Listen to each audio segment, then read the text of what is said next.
Hi, Dr. Peterson. Thank you so much for the talk, and thanks for your teachings. It's really helped me a lot. I had a experience in grad school, 2 English degrees, and the way you described the humanities in my experience helped me understand my experience back then.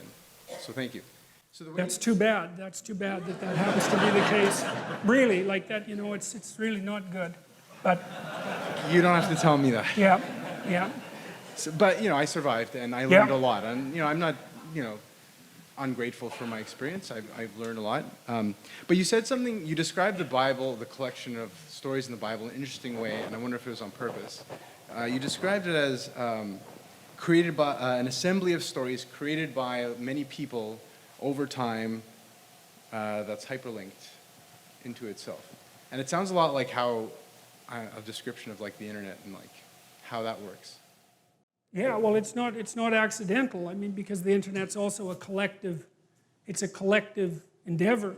God only knows what personality it's going to manifest, but it's going to manifest some personality because it's learning to understand us very, very rapidly.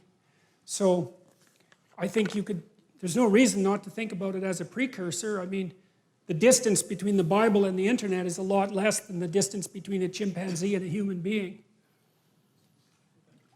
So, and the difference between a book and the internet is, it's in some sense, it's a matter of degree rather than kind.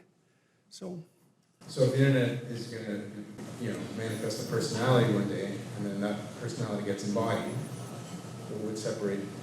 It sounds like you're talking about consciousness. I can't speculate, because God only knows what's going to happen in the next 20 years. I certainly don't. And so I don't know what the preconditions are for consciousness. I have no idea, and I don't think anybody knows. So I guess we're going to find out. So, yep. Yep.